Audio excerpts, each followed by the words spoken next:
Kubor ka Batisi TV. Lawan Rashapi da ka Orange Nissan Loom So Po near Fire Brigade Shillong, Ringkat bat ka Victorium, ka Dukan ki Tiar Kilan Met, ka Babhatam Hakador ka Babit, Hannong Thumai Old Beat House Shillong. Shillong Cricket Association kalalong kaladu hakalumpong ilakai cricket kabalatip kum ka Inter-District Under-14 Cricket Tournament balapanlong da ka Meghalaya Cricket Association. Ka Shillong Cricket Association kalakalalong kaladu hadian bakalalaban penlim ya ka North Garo Hills Cricket Association hakajing ilakai kabalalong hamadan ilakai hapaham sning nongkra. Hagani kalumpong ilakai cricket lawan bansaki lang daw ba Sosthene Soton MLA ke Jirang constituency bad kiwaipat. Te nakaliang kajonga ngasugong komen sibun kamtam ya kasinong nongkra kabayo ban host ya kani ka final match hakani ka sngi. I think we must thank God that He has given us such a beautiful day to be able to witness this final cricket tournament.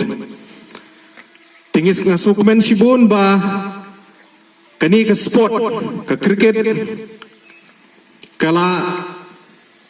roi bha kani ka chela ka jongi bat ka igi bongi ka long ba baro ki districts ki badon kani ka Meghalaya ka jongi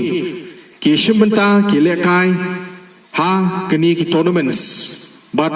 katkum kajing yakren but the chairman jonganika tournament haganika step ngasuthu ba kidon ardli ki zones kawai ka zone 1 but kawai ka zone 2 hakaba ki teams nakikilang ki district ki badon haganika chala ka jongi ki yo bani shibanta nadu gini ki tournaments ki veladep kata ka long ka under 23 but ka under 19 but mentang idio yaganika under 14 but hadin ro ka sadon de sakawai ka tournament but hagabe day but kini ki players kintai kaman salong hang te nong ston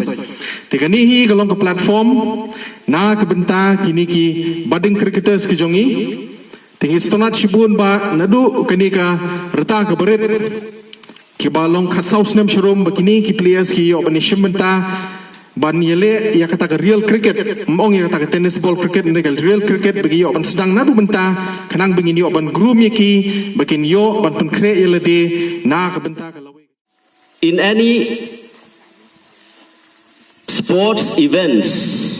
or any activities, whatever we have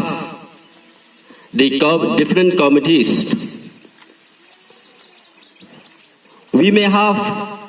tens, hundreds of committees, but without the active leadership of leaders, I think it will be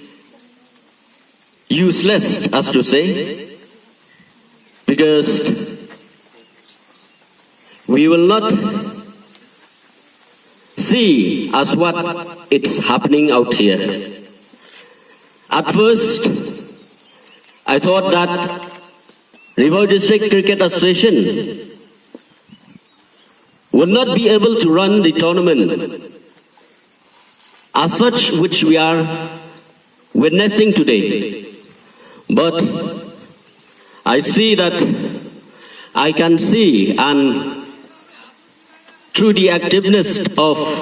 the President and all the members, and with the cooperation from the Meghalaya Cricket Association, we have seen that cricket in Ribhoi district also has developed. Even though our team, unluckily, we didn't reach the final, hopefully we are expecting that in future Ribhoi district will produce many young talented players.